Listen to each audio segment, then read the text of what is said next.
નમસ્કાર દર્શક મિત્રો, હોટલાઇન ન્યૂઝમાં આપનું સ્વાગત છે.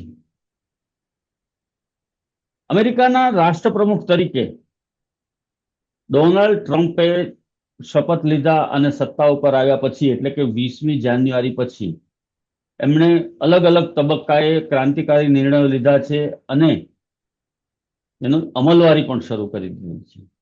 હવે એમણે એક એવું પણ નિવેદન આપ્યું છે કે અફઘાની અને પાકિસ્તાની જે છે એ લોકોને વિઝા આપવા માટે અમેરિકા હવે તૈયાર નહીં થાય, એના ઉપર વિચારણા કરશે અને શક્ય હશે ત્યાં સુધી એ લોકોને વિઝા આપવામાં આવશે નહીં. ભૂખમરાનો સામનો કરી રહેલા પાકિસ્તાનને આ પડતા ઉપર પાટું છે. ચારે તરફથી ઘેરાયેલું છે. અનેક સમસ્યાઓનો સામનો કરી રહેલા પાકિસ્તાનના નાગરિકો માટે પણ આ ખૂબ જ આઘાતજનક વાત છે. આ મુદ્દે વિશેષ ચર્ચા કરવા માટે આપણી સાથે જોડાયા છે સુરત શહેરના જાણીતા સિનિયર પત્રકાર હિમાંશુભાઈ ભટ્ટ. હિમાંશુભાઈ, સ્વાગત છે આપનું હોટલાઇન ન્યૂઝમાં. નમસ્કાર દર્શકોને પ્રણામ. જી હિમાંશુભાઈ, અફઘાની અને પાકિસ્તાનીઓને માટે નો એન્ટ્રીનું એલાન કરવા જઈ રહી છે ટ્રમ્પ સરકાર. એ લોકો વિચારણા કરી રહ્યા છે અને ટૂંક સમયમાં એ નિર્ણય પણ અમલમાં મૂકશે. તો અફઘાની અને પાકિસ્તાની નાગરિકો ઉપર એની શું હશે? નાગરિકોને શું ભાઈ, આ ખાલી અફઘાની પાકિસ્તાની નાગરિકો માટે નથી. આ લગભગ 6-7 ઇસ્લામિક રાષ્ટ્રોના લોકો માટે છે. ઇસ્લામિક રેડિકલિઝમ, જે ટ્રમ્પે પહેલે જ દિવસે કહ્યું હતું કે અમે ઇસ્લામિક રેડિકલિઝમને અમારા રાષ્ટ્રમાં ચાલવા નહીં દઈએ.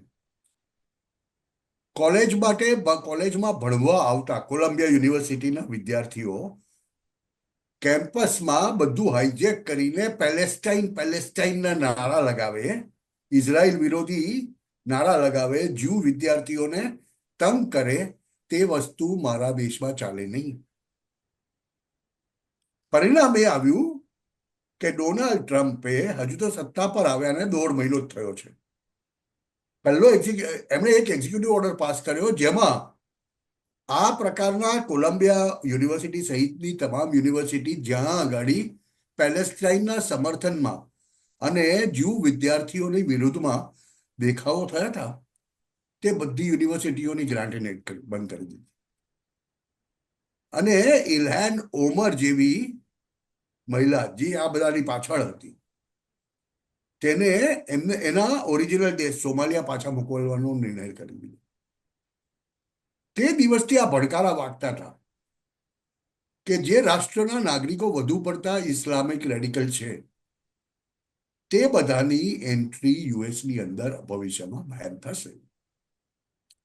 આનો એક અંદેશો ટ્રમ્પના વાઇસ પ્રેસિડેન્ટ જેડી વેન્સે એમની એક સ્પીચમાં 2 દિવસ પહેલા આપેલું. ટ્રમ્પે 2-4 વાર મજાકમાં કહ્યું છે અફઘાનીઓને કે અમે ત્યાં મૂકીને જે હથિયારો ત્યાં મૂકીને આવ્યા હતા કે અમને પાછા આપો. 8 મિલિયન યુએસ એડ રોકી કાઢી છે બધી.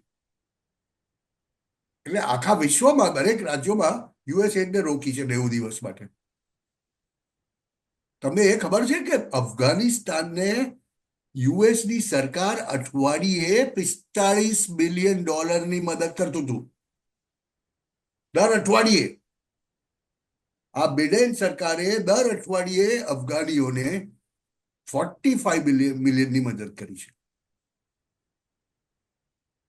હવે એવી વાતો થઈ રહી છે યુએસ વ્હાઇટ હાઉસમાં કે પાકિસ્તાન, અફઘાનિસ્તાન, સોમાલિયા, નાઇજીરિયા અને બીજા 2-3 રાષ્ટ્રો છે સિરિયા જેવા, કે જ્યાં ઇસ્લામિક રેડિકલિઝમ માજા મૂકી ચૂક્યું છે. આવા રાષ્ટ્રના નાગરિકોને યુએસમાં આવવા માટે વિઝા આપવા નહીં. એટલે આ દેશના નાગરિકો માટે યુએસના દ્વાર સતંતર બંધ થઈ જાય એવો એકાદ ઓર્ડર, એક્ઝિક્યુટિવ ઓર્ડર આવનારા 48 કલાકમાં આવશે એવી વાત થઈ છે. અને જો આ વસ્તુ હકીકત બની તો આનો અર્થ એ થયો, જો દર્શક મિત્રો એક વસ્તુ બરાબર સમજો, પાકિસ્તાન અને ભારતમાં સૌથી મોટો મૂળભૂત ફરક શું છે ખબર છે? આપણે ત્યાં આપણો આર્મી જનરલ રિટાયર થાય ને એટલે એના 2 કે 3 બેડરૂમના ફ્લેટમાં જઈને નિવૃત્ત જીવન ગાળે છે. જ્યારે પાકિસ્તાનનો આર્મી જનરલ નિવૃત્ત થાય ને એવું ચાર્ટર્ડ વિમાન કરીને વિમાનની અંદર ડોલરો ના કોથળા ભરીને અમેરિકા ભાગી જાય છે. અને અમેરિકામાં કોઈ નાનકડું મેન્શન લઈને બાકીની જિંદગી ત્યાં જીવે છે. અમેરિકા હોય, કેનેડા હોય કે લંડન હોય. પાકિસ્તાની બ્યુરોક્રેટ, પાકિસ્તાની રાજકારણી અને પાકિસ્તાની આર્મી જનરલ, આમાંના કેટલા બધા એવા છે કે જેમની પાસે ડ્યુઅલ સિટીઝનશીપ છે. એટલે 2 રાષ્ટ્રોની નાગરિકતા. આપણા દેશમાં તો 2 રાષ્ટ્રોની નાગરિકતા અલાઉડ જ નથી. અને એટલે જ રાહુલ ગાંધી પર કેસ ચાલી રહ્યા છે કે રાહુલ ગાંધી પાસે ડ્યુઅલ પાસપોર્ટ છે. જ્યારે પાકિસ્તાનમાં તો અત્યારે શહબાઝ શરીફ પાસે લંડનની નાગરિકતા બી છે, એટલે યુકેની નાગરિકતા બી છે ને પાકિસ્તાની નાગરિક બી છે. એટલે એ જ્યારે પ્રધાનમંત્રી બને ત્યારે એક સુટકેસ લઈને અહીંયા આવે છે અને જ્યારે એને પ્રધાનમંત્રી પદેથી ઉતારી દેવાય એટલે બીજી ફ્લાઇટ પકડીને લંડન જતો રહે છે. એ પ્રકારની ડ્યુઅલ સિટીઝનશીપ વાળા નાગરિકોનું, પાકિસ્તાની નાગરિકોનું શું થશે એનો પણ સવાલ છે. આથી 2 અઠવાડિયા પહેલા જેડી વેન્સે અફઘાનીઓ માટે કહેલું, કેમ કે જ્યારે યુએસની સેના 2020-21માં અફઘાનિસ્તાન છોડીને ચાલી ગઈ, દોહા કરાર જેને આપણે કહીએ છીએ, ત્યારે યુએસએ એમ કીધેલું કે 2 લાખ અફઘાનીઓ એવા છે કે જે લોકોને એ લોકો લઈ એક પછી એક કરીને લોકો યુએસમાં, એ 2 લાખ અફઘાનીઓ અફઘાનિસ્તાનમાં પાછા જાય તો તાલિબાન સરકાર એને મારી નાખે, એટલે એને આપણે અહીંયા શરણ આપીશું. તો જેડી વેન્સે કહ્યું કે આજે અમારી હાલત એવી છે ત્યારે અમે આવા શરણાર્થીઓને રાખીએ કઈ રીતે? એ 2 લાખ લોકોને પણ અમે યુએસમાં ટકવા દઈશું નહીં. એટલે આ ભડકારા તો ઘણા સમયથી વાગે છે.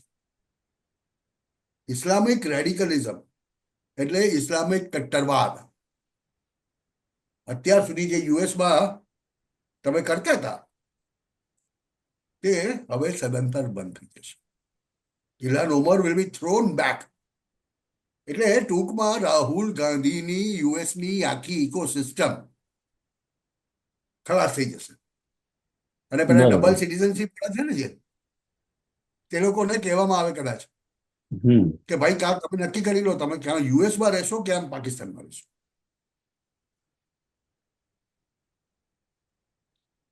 જી રાહુલ હિમાંશુભાઈ, ગાંધી આ જે તમે જે વાત કરી, ખાસ કરીને જે પાકિસ્તાનના ઉચ્ચ અધિકારીઓ, લશ્કરના વડા છે કે રાજકારણીઓ છે એના માટેની, પરંતુ સામાન્ય નાગરિકો માટે પણ જ્યારે દરવાજા બંધ થઈ જશે તો એ લોકોને ભૂખમરામાંથી બહાર નીકળવાનો કોઈ અવરોહ જ નહીં રહે. કિરીટભાઈ, આ બધી વાર્તા કરવા માટે બહુ સારી છે.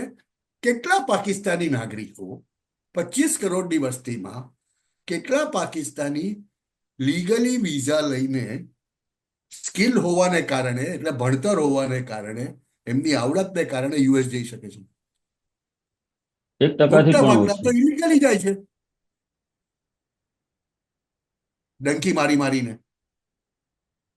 એટલે એ તો આમ બી પાછા જ ફેંકાવાના છે.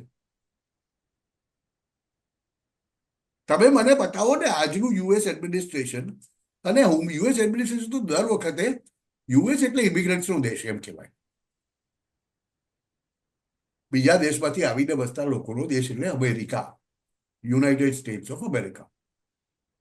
કેટલા પાકિસ્તાનીઓ અત્યારે યુએસ સરકાર એટલે યુએસ એડમિનિસ્ટ્રેશનમાં રિલેટિવલી હાયર ઊંચા હોદ્દા ઉપર છે?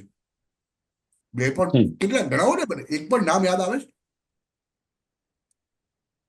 એટલે એવું તો કશું છે જ નહીં. એટલે તમે જે વાત કરો છો ને, સામાન્ય માણસ, સામાન્ય માણસની એ ત્રેવડ નથી પાકિસ્તાનમાં વસતા કે એ અમુક લેવલ સુધી અભ્યાસ કરે અને ત્યાર પછી પાકિસ્તાનથી યુએસ જઈને સેટલ થવાના વધુ ભણતર માટેના જે બીજા પૈસા છે તે પેદા કરે અને જાય. પાકિસ્તાનની અંદર પૈસા માત્ર અને માત્ર આ એક વર્ગ પાસે છે જે નિયો રિચ છે, અને તેમાં આર્મીના જનરલ્સ, ટોપ બ્યુરોક્રેટ્સ અને રાજકારણીઓ જ આવે છે. એટલે એમના જ છોકરા યુએસ જઈને ભણી શકે છે, અને એમની પાસે બેવડી નાગરિકતા હોય છે. એટલે પાકિસ્તાનના સામાન્ય માણસે તો બિચારાને કંઈ લાગતું ઓળખતું જ નથી. મેં જોયું, એને તો પેલા મુલ્લાઓએ સમજાવેલો હોય છે, ભણાવેલો હોય છે કે કિતાબ એ જ અંતિમ વાત છે,